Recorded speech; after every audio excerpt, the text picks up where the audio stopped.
Hello. So,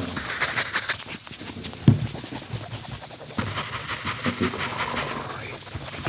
Hope you're great. Hope you're doing amazing. Hope you're doing good. Hope you're doing good. I'm sad I finished. I caught up with Silver 11. So, I have to wait for the new episodes to come out. It's on season 2. Episode 6 is as far as I've gotten. I watched season 1. And then I watched the 6th episode of season 2. Now, I'm looking for something else. Can we talk about... I was like, it would be great. After catching up with Soul 11 and all that, it'd be great to find like a good romance anime. Something that's like a good rom-com or something along those lines. Yeah, probably rom-com. I don't like the super dramatic stuff. I'm not a fan of that, but I like a good romantic comedy.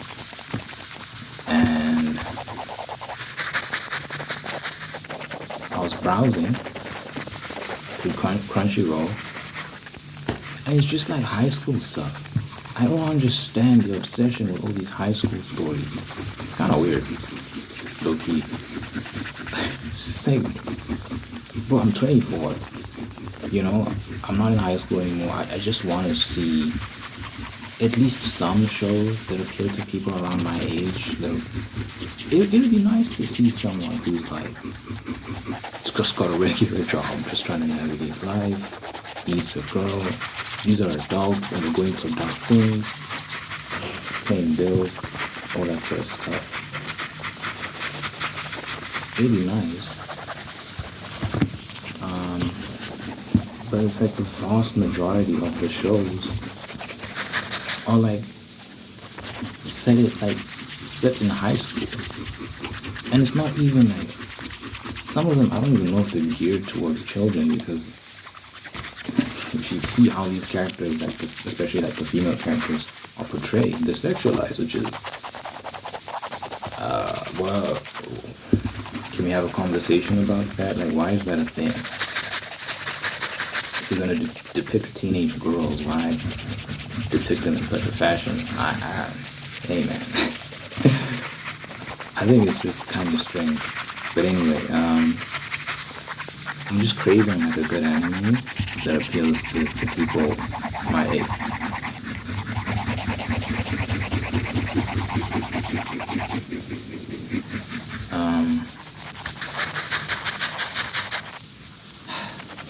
But yeah, we'll see. If you got any recommendations, I tried watching this one called, what is it called?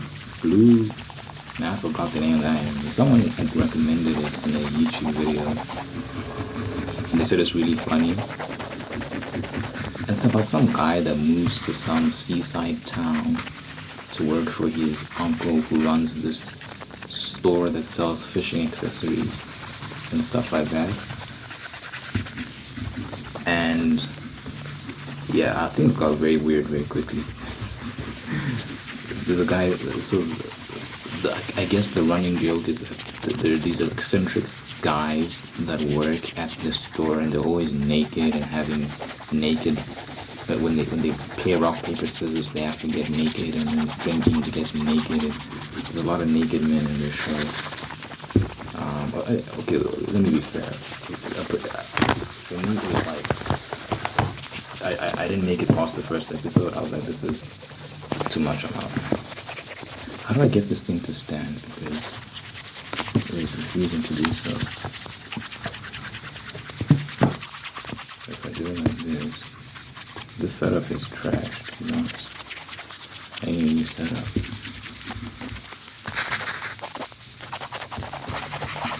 It was just the first episode. I didn't get past the first, but the way the guy described it, the guy who recommended it in the YouTube video, he made it sound like he described it as a show where people just drink and get naked.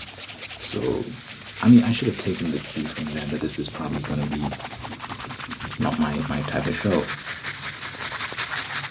Well, you said guys get drink and get naked. I should have known it was not that. It's not something I typically search for.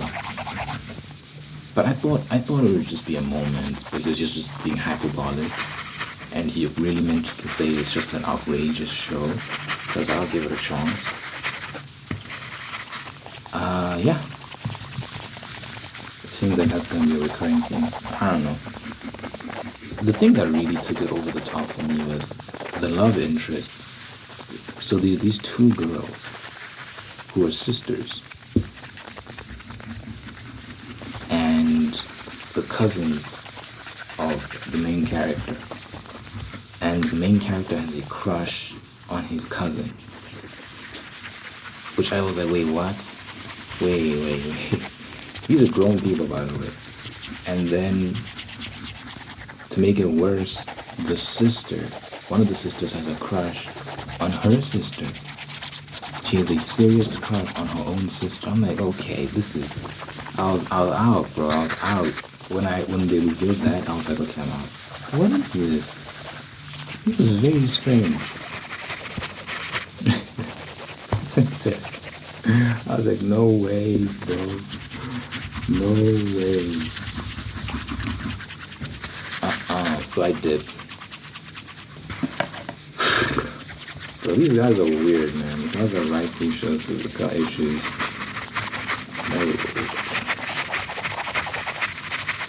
Anyway.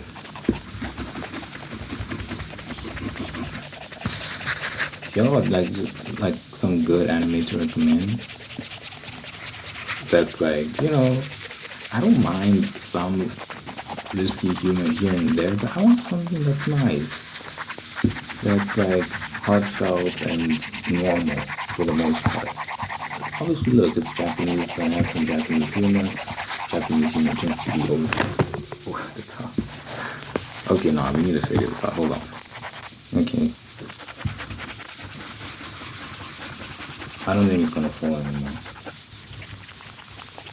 Okay, I say that in there. No, that's just because I was messing with. I shouldn't touch this.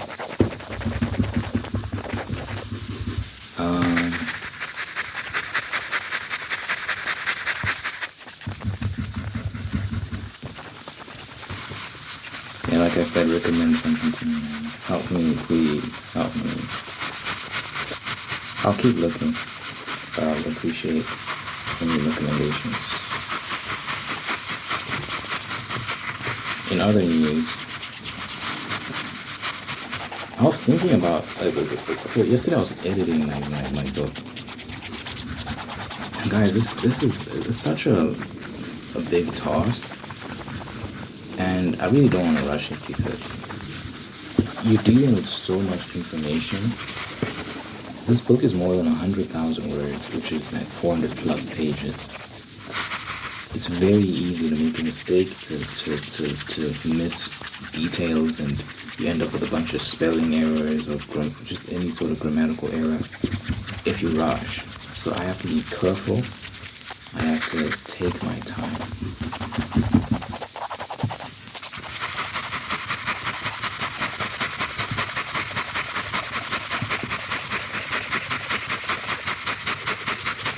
If I don't, yeah, it won't be good.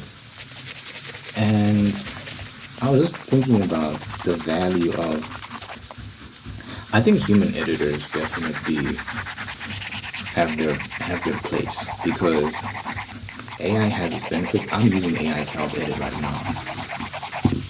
It's like I'm alternating between Grok and ChatGPT.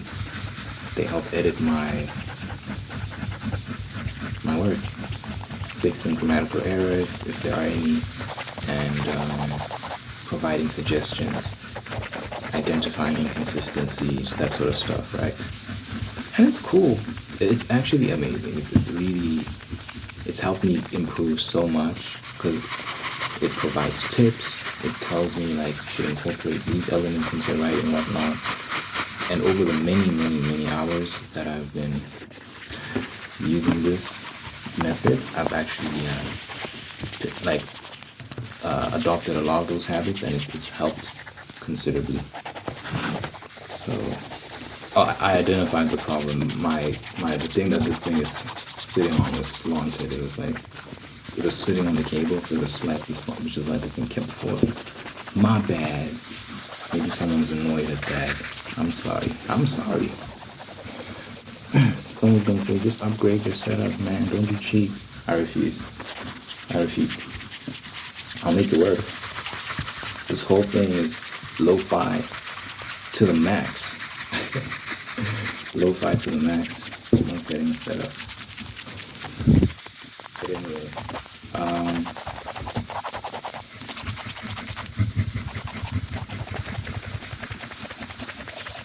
I've improved a lot because of this method, but it has its drawbacks. First of all, it's actually difficult because I really am doing a lot by myself. I feel like having a human editor is actually a big advantage, especially at my level where I'm at. I can't afford the sort of editor that would meaningfully improve upon my work. You have to pay a lot of money, man. I'm sure if you're well connected, maybe you might find someone that is willing to help you for a lesser fee. But it just doesn't make sense where I'm at. I'd much rather do it myself with the assistance of AI and just muscle through that way. And I think it's actually it's very doable. It's not like I can't produce high quality work this way. I can. I do think it is difficult though, just because AI misses things, man. And sometimes makes suggestions that doesn't make sense, that don't make sense, and it misses context and all these sort of things. So I feel like with a human editor, the benefit is that, first of all, you can develop a relationship with them, they can get to know you, and therefore understand like what you would want, what changes you would agree with, not agree with, all these sort of things. It's just like little details that might not be picked up in just through reading your work exclusively. And with humans, you can trust them. You can just be like, I will trust you to fix all grammatical errors and whatever other little things, some technical details that need to be fixed. With AI, you can trust it to do algorithms, and I do trust it to do some of those things, but I find myself checking a lot with some of these, with like maybe, well, to be honest, it doesn't do much besides that for me. Besides, so like in terms of like changes it makes, that it does by itself automatically and then it just gives it back to me. Grammar is really only, even grammar, I don't feed my work to it and then it spits something out and I just use that. How I do it is like, I'll ask it to write something out and then I pick and choose from that what I wanted to keep, what I wanted to alter and whatnot. So it's a long process, guys. It's a long process. It's very involved. I feel like with a human editor, I'd be more trusting if I have a good relationship with the person, if they have a great reputation or if we've worked with each other before, all that sort of stuff. I can just be like, yeah, do your thing, and if I want to make changes, I'll read through it. If I want to make changes, I will. I don't know.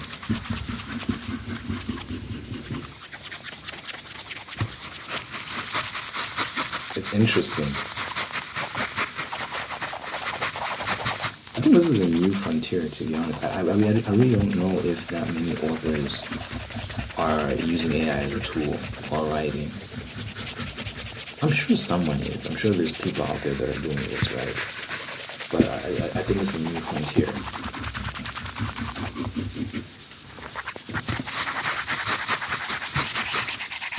I I didn't really pick up on this from anyone. I just kind of thought to myself, okay, I'm about to finish this draft of my book and I need to edit it.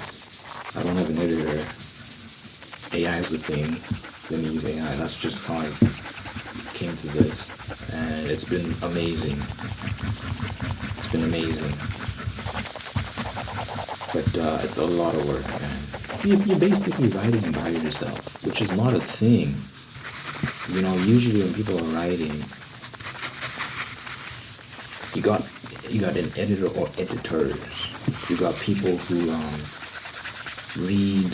You have multiple people reading and giving feedback and all these sort of things. And maybe change this. I don't like when the character did this. Maybe we did it. So writers be getting information from all sorts of places. Writing is really a super collaborative process. There are a lot of people that will be involved in the making of a book, officially or unofficially. In my case, I'm really doing it not solo because AI is helping a lot, but bro,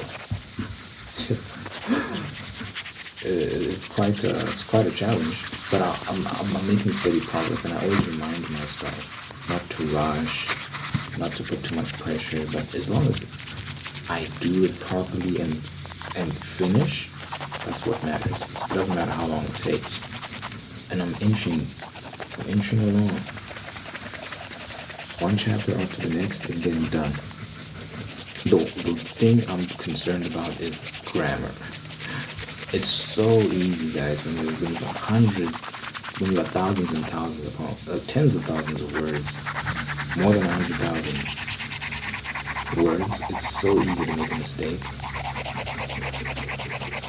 It's so easy to misplace a comma. It's so easy to omit a letter from a word or use the wrong word. Or like, I be finding mistakes sometimes. I'm like, what? Why did I do that? That's so stupid. It's like you be writing and you're just in the zone and you just miss things. Not because you don't know. It's just a mistake.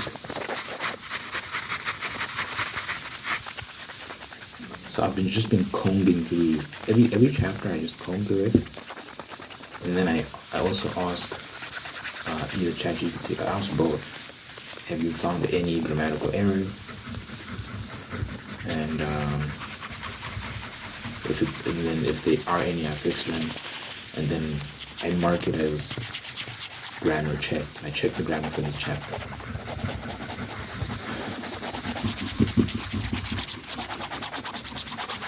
So that's one thing I want to avoid is just a bunch of grammatical errors, man.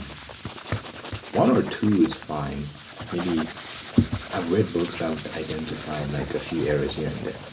It's not that big of a deal. But when it keeps happening, it starts to become distracting. So yeah, I'm gonna make sure that that's not the case with my book. Every chapter I just need to make sure that there's no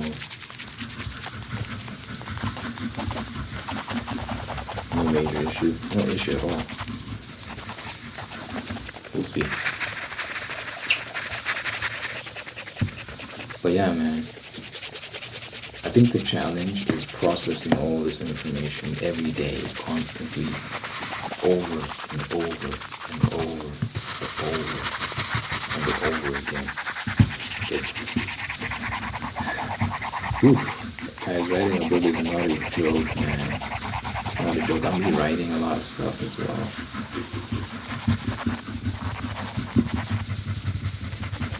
So that's also like increasing the length of time this is going to take. I'm approaching the halfway point. Approaching it. I'll be so happy when I get halfway. I think there's going to be a certain point I reach where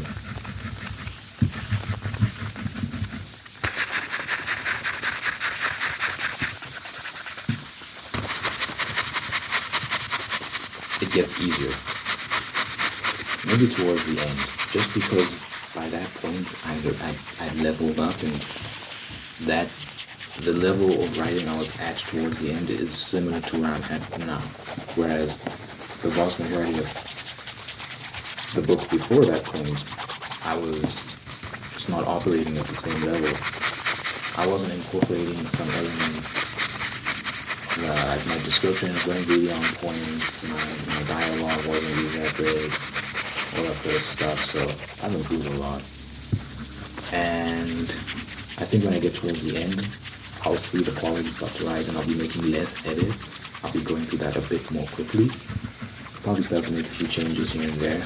Probably do some rewriting here and there. But for the most part, I'll move through that a lot quicker. Or maybe a little bit quicker, I don't know. We'll see.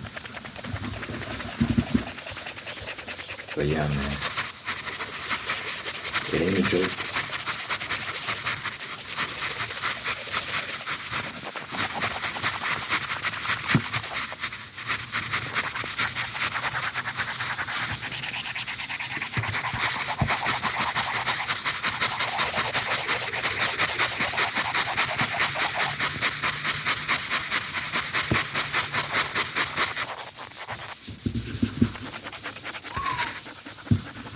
Praying every day that this book does well, that I write something good, that I finish, that when it's out, that people get it and share it and all that sort of stuff. I'm just praying that I get a good outcome from all this, because it's a lot of work. It's a lot of work.